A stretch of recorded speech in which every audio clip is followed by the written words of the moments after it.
Ada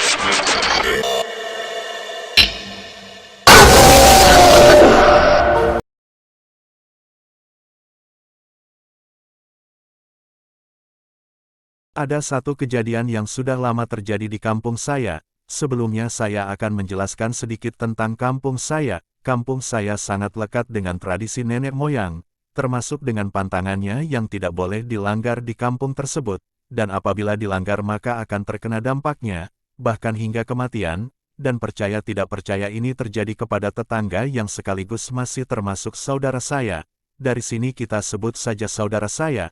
Dia tinggal bersama istri dan kedua anaknya yang masing-masing berumur 7 tahun dan 9 bulan. Jadi salah satu pantangan di kampung saya itu adalah jangan sembarangan membunuh hewan, khususnya ular hitam, karena warga kampung saya meyakinin secara turun-temurun, apabila dilanggar atau kita membunuh ular hitam, kita akan selalu diliputi rasa kegelisahan. Singkat cerita, pada satu hari, saudara saya itu berniat mencari kayu bakar ke hutan. Pada waktu itu kebanyakan warga masih menggunakan tungku atau hau. Di kampung saya itu ada satu gunung yang sangat melegenda bagi para pencari kekayaan. Namanya Gunung Patanya. Banyak orang yang datang ke sana untuk bertapa bahkan sampai berhari-hari demi mencari kekayaan dengan cara yang tidak baik. Dalam hal ini mereka kebanyakan dari luar kampung. Jadi saudara saya itu mencari kayu bakar di kaki gunung tersebut.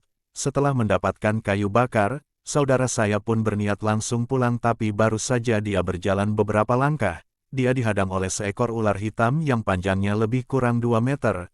Entah ular apa itu, tapi yang pasti membuat dia kaget dan takut. Lalu saudara saya berinisiatif untuk menyingkirkan hewan itu dengan menggunakan ranting.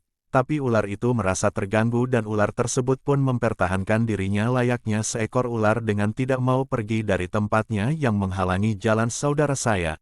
Tanpa pikir panjang, saudara saya pun membunuh ular tersebut dengan memukulkan kayu ke kepalanya. Ular itu pun tewas dengan kondisi lidah menjulur dan bangkainya dibuang ke jurang di sisi sebelah kanan jalan. Setelah itu saudara saya pun melanjutkan perjalanannya menuju rumah. Selama dalam perjalanan saudara saya sudah merasakan banyak keanehan, di mana sepanjang perjalanan pulang dia merasa ada yang mengikuti dan sering berpapasan dengan ular hitam dengan ukuran yang lebih kecil. Dari sana perasaan saudara saya semakin gelisah. Pada akhirnya saudara saya sampai juga di rumah tapi dia tidak menceritakan kejadian barusan kepada istrinya.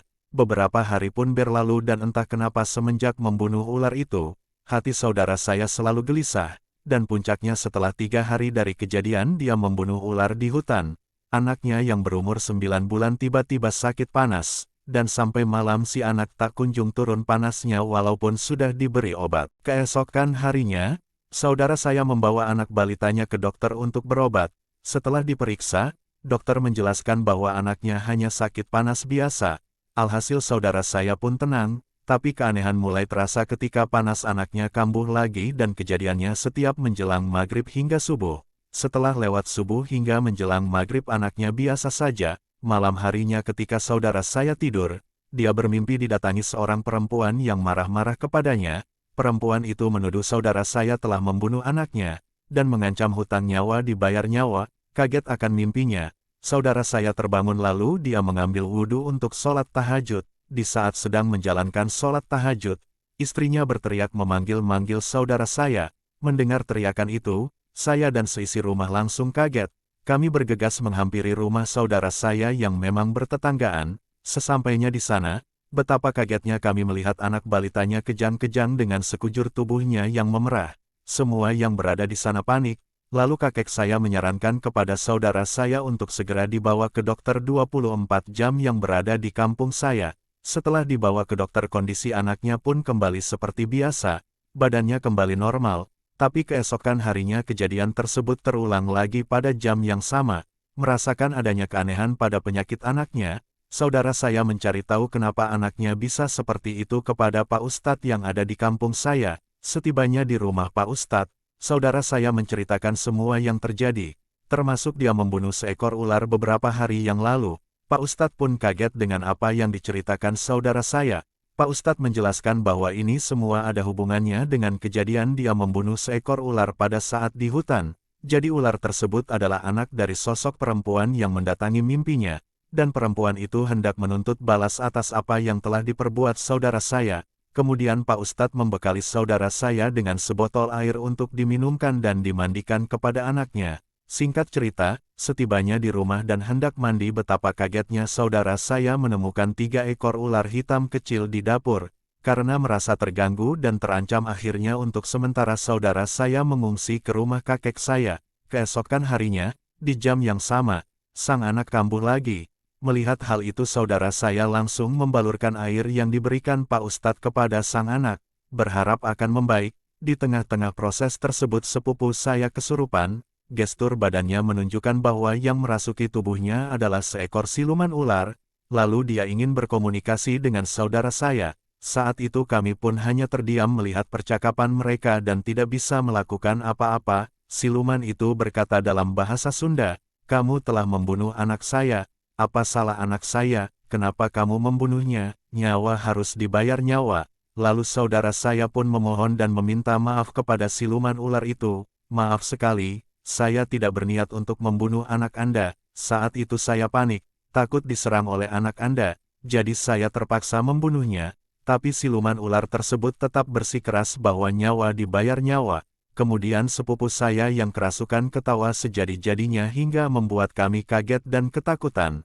Pada saat bersamaan seiring pelannya suara ketawaan tersebut, tiba-tiba sepupu saya ambruk dan seketika suara ketawa itu pun menghilang. Di saat bersamaan terdengar suara istri saudara saya berteriak, "Pak, Bapak, ini lihat si Dede." Betapa kagetnya kami melihat kondisi anaknya dengan badan yang memerah serta lidah menjulur seperti seekor ular. Saat dicek oleh kakek saya ternyata anaknya telah tiada. Betapa histeris kedua orang tuanya mengetahui sang buah hatinya meninggal dengan cara seperti itu, di mana ini terjadi akibat kelalaian sang ayah yang secara sembarangan membunuh hewan yang jelas-jelas sangat dilarang di kampung saya.